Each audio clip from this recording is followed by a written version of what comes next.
నమస్తే. ప్రస్తుతం మన స్టూడియోలో ప్రముఖ వేదిక ఆస్ట్రాలజర్ గోనుగొంట్ల సురేష్ బాబు గారు ఉన్నారు. జూలై మాసంలో కన్యా రాశి వారి పరిస్థితి ఏ విధంగా ఉండబోతుందో గురుగారిని అడిగి తెలుసుకుందాం. నమస్కారం గురుగారు. మణికంఠ గారు నమస్కారం అండి. జూలై మాసం, ఆషాఢ మాసం కన్యా రాశి వారి పరిస్థితి ఏ విధంగా ఉండబోతుంది? పాజిటివ్గా ఉంటుందంటారా, నెగిటివ్గా ఉంటుందంటారా? ఎలాంటి జాగ్రత్తలు తీసుకోవాలి గురు? ఒక ముక్కలో చెప్పాలంటే వీళ్ళకి 80% చాలా పాజిటివ్గా ఉందండి. ఒక చోట చాలా కేర్ఫుల్గా ఉండాలి. మిగతా అంతా అన్ని గ్రహాలు చాలా పాజిటివ్గా ఉన్నాయి. సో దట్ బ్రీత్ ఫ్రీ, హ్యాపీగా ఉండండి. ఊపిరి ఖచ్చితంగా. ఎందుకంటే ఈ రాశి వారికి బాగాలేకపోతే ఇంకే రాశికి బాగలేదు, అంతవరకు గ్యారెంటీ. ఉన్న వాటిలో ఇదే కొంచెం బెస్ట్గా ఉంది. నక్షత్రాలు ముందు రాశి ఫలాల్లోకి వెళ్ళబోయే ముందు మనకి జులై మంత్లో చాలా ముఖ్యమైన పండగలు, విశేష దినాలు ఉన్నాయండి.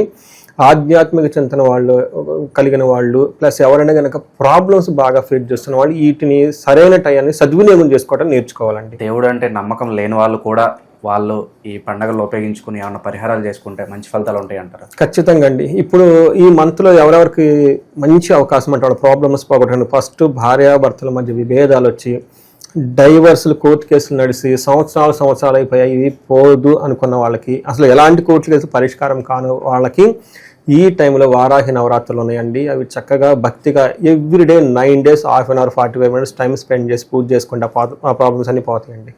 దీనికి పెద్ద పెద్ద హోమాలకి చేయని అవసరం లేదు, వ్రతాలు చేయని అవసరం లేదు. ఇది సింపుల్ చేసుకుంటే సరిపోతుంది. నెంబర్ 2, గురుగ్రహం ఎవరికైతే పీడిస్తుందో పర్టికులర్గా వృశ్చిక రాశి వాళ్ళకి ఆ రోజున గురువులకి సంబంధించిన వాళ్ళకి గురువులకు కానివ్వండి, ఆశ్రమాలకు కానీ మఠాలకు కానీ వెళ్ళేసి గురువులకి శుశ్రూష అంటే సేవ చేస్తే చాలా నచ్చుతుందంట.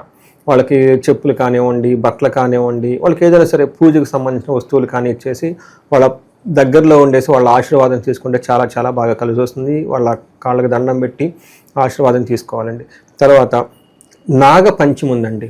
ఎవరికైతే పిల్లలు పుట్టడం లేట్ అవుతూ ఉంటుందో కరెక్ట్గా ప్రాపర్ ప్రొసీజర్లో ఆ పండగ గురించి తెలుసుకొని, అంటే మనం ముందుగానే చెప్తున్నాం కాబట్టి చక్కగా కనుక చేయించుకోగలిగితే ఆ రోజున పిల్లలు పుట్టే అవకాశం చాలా ఎక్కువ ఉంటుంది.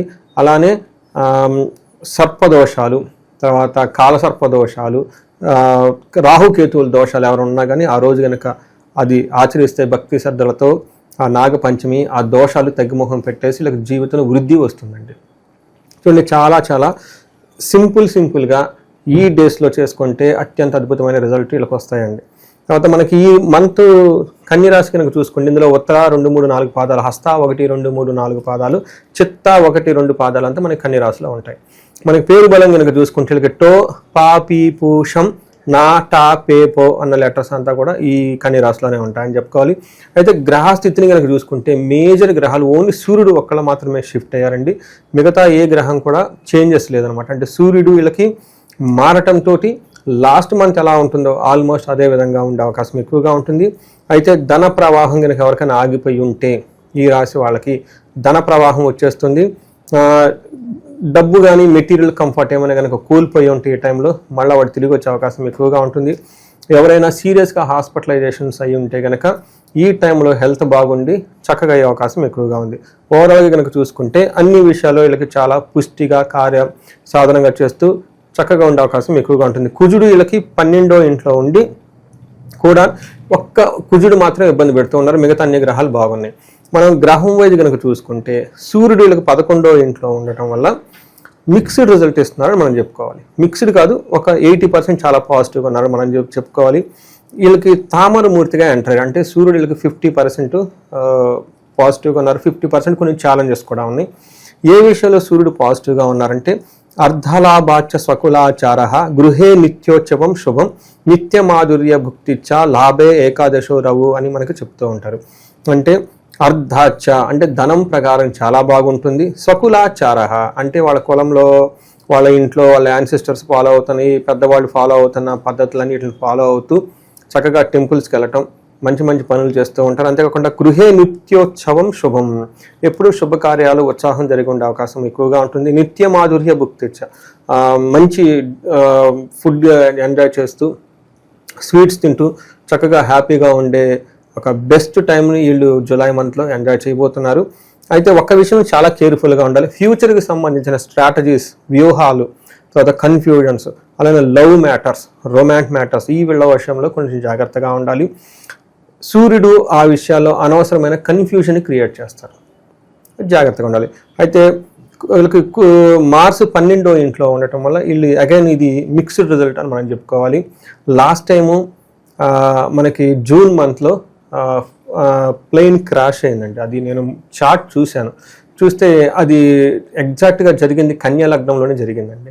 అంటే వీళ్ళకి 12వ ఇంట్లో ఎగ్జాక్ట్గా మార్స్ కుజుడు ఉన్నారండి. కుజుడు అసలు కేతుతో ఉండటంతో చాలా ప్రాబ్లమ్స్ ఆ ప్లేన్ క్రాష్ అంతా ప్లేస్ జరిగింది. అయితే వీళ్ళకి అదృష్టం ఏమంటే ఈసారికి జూలై మంత్కి విపరీత ఏదో ఉండటం వల్ల కేతు వీళ్ళకి ఇబ్బంది పెట్టట్లా, ఓన్లీ కుజుడు ఒక్కడే సపోర్ట్ చేస్తున్నారు. ఏదైనా జాగ్రత్తగా ఉండాలంటే ఈ ఒక్క విషయం వీళ్ళు జాగ్రత్తగా ఉండాలి, మిగతా అన్ని ప్లానెట్స్ మాత్రం సపోర్టివ్గా ఉన్నాయి. మనకి మార్చి చూసుకున్నాం అనుకోండి, వీళ్ళకి ప్రవాసం వ్యాధి పీడాంచ బంధువైరం ధనక్షయం దేహ పీడాంచ సంచారం ద్వాదశ స్థానకో కుజ. అంటే కుజులు కనుక 12వ ఇంట్లో ఉంటే ఏమవుతుందంటే ప్రవాసం, ఫారిన్ వెళ్ళాలనుకున్న వాళ్ళకి, ట్రావెల్ చేయాలనుకున్న వాళ్ళకి ఎక్కువగా ప్రమోట్ చేస్తూ ఉంటుంది. వ్యాధి పీడం, వ్యాధులు అవకాశం ఉంటే ఎక్కువగా ఉంటుంది. ధనక్షం, ధనం కోల్పోతారు. దేహ పీడం సంచారం, శరీరం బాధిస్తుంది. అనవసరంగా అటు ఇటు ట్రావెల్ చేసే అవకాశం ఎక్కువగా ఉంది. నేను చెప్పాను కదండి, ప్రవాసం, దేహ పీడనం, సంచారం. లాస్ట్ టైం నేను చెప్పాను ఈ లగ్నంలోనే కరెక్ట్గా మనకి air India flight take off అయింది. బ్లాస్ట్ అయిన టైం కూడా ఎగ్జాక్ట్గా ఆ టైం చూసుకుంటే ఇది 12th హౌస్లో మార్స్ ఉన్నారండి. నేను దాని గురించి సపరేట్ వీడియో కూడా చేశాను. సో ఇది థర్డ్ ఆస్పెక్ట్. అయితే మార్స్ మంచి పాజిటివ్ న్యూస్ కూడా తీసుకొస్తున్నాడండి. అది ధనం ప్రకారంగా బాగుంటుంది. ఏ పని చేసినా కానీ సక్సెస్ అవుతారు వీళ్ళు. అది మనం కరెక్ట్గా చూసుకోవాల్సిన పొజిషన్ అండి.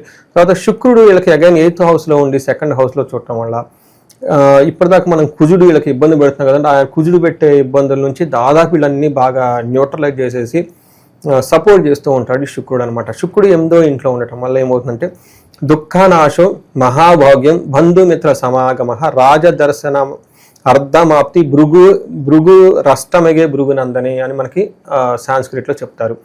దుఃఖనాశనం, తర్వాత మహాసౌఖ్యంగా ఉంటారు, బంధుమిత్రులతో చక్కగా కలిసి ఉంటారు. రాజదర్శనం, అర్ధమాప్తి.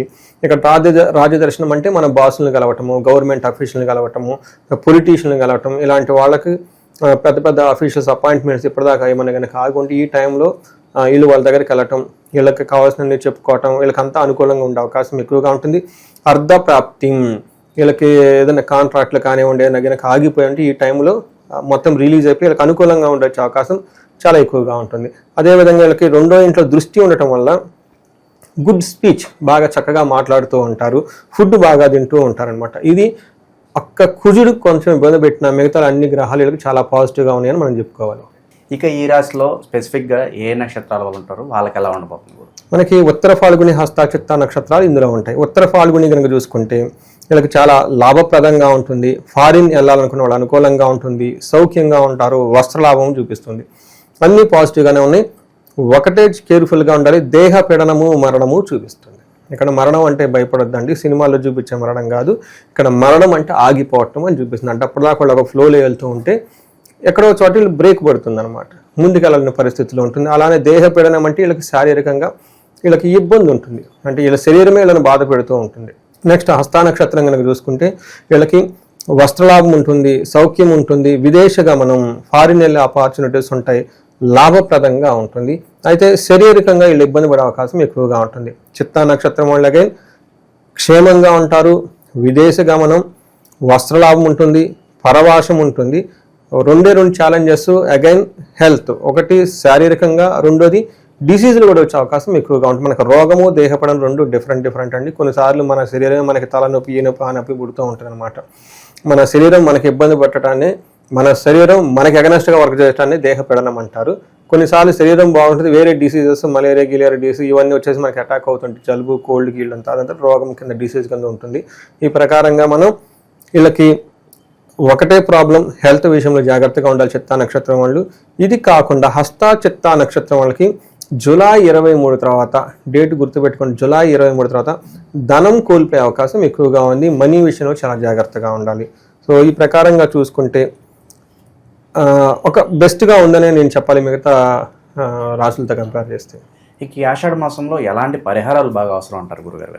వీళ్ళకి 12వ ఇంట్లో కుజుడు ఉండటం వల్ల మనకి ఏమని చెప్తుంటే దేహ పీడనం, హెల్త్ కాంప్లికేషన్ చాలా బాగా చూపిస్తుంది వీళ్ళకి. దీని నుంచి బయటపడడానికి వీళ్ళకి అమృత మృత్యుంజయ పాశుపతాభిషేకం అని ఉంటుందండి. అభిషేకం చేసుకోవటం, లేదంటే మృత్యుంజయ మంత్రాన్ని జపించుకోవటం, ఆయుష సూక్తం అని ఉంటుందండి. ఈ ఆయుష సూక్తాన్ని వీళ్ళు జపించుకుంటూ ఉంటే చాలా బాగుంటుంది. అయితే వీళ్ళకి ఫారిన్ వెళ్ళే అవకాశం కూడా చాలా ఎక్కువగా ఉంటుంది. ఇది కూడా కుజుని వల్ల కాబట్టి సుబ్రహ్మణ్యేశ్వర స్వామిని ఆరాధన చేసుకుంటే ఫారిన్ వెళ్ళే అవకాశం చాలా ఎక్కువగా ఉంటుంది. మిగతా అన్ని విషయాల్లో చాలా చక్కగా ఉంది కాబట్టి ఈ రాశి వాళ్ళకి ఎవరికైనా కనుక కొంతమంది మాకు జాబులు పోయినాయండి అంటే మనకి లాస్ట్ టైం షష్ఠగ్రహ కూటమి వీళ్ళకి ఇంకా ఇబ్బందులు పడుతూ ఉన్నారు. వీళ్ళు మన్యు పాశుపత అభిషేకం చేయించుకున్నా, లేదంటే ఏకాదశ రుద్రాభిషేకం చేయించుకున్నా చాలా అనుకూలంగా ఉంటుంది. ధనానికి ఎవరైతే ఇబ్బంది పడుతూ ఉంటే వీళ్ళకి కుబేరు పాశుపత అభిషేకము, లేదంటే భార్యాభర్తల మధ్య గొడవలు కానీ ఏమన్నా అవుతూ ఉంటే వీళ్ళకి అన్యోన్య దాంపత్య పాశుపతం చేయించుకుంటే చాలా బాగుంటుందండి. ఓవరాల్గా జూలై మాసంలో కన్యా రాశి వారికి ఏ విధంగా ఉండబోతుందో మీ మాటలో చాలా అద్భుతంగా వివరించారు. ధన్యవాదాలు. ధన్యవాదాలు.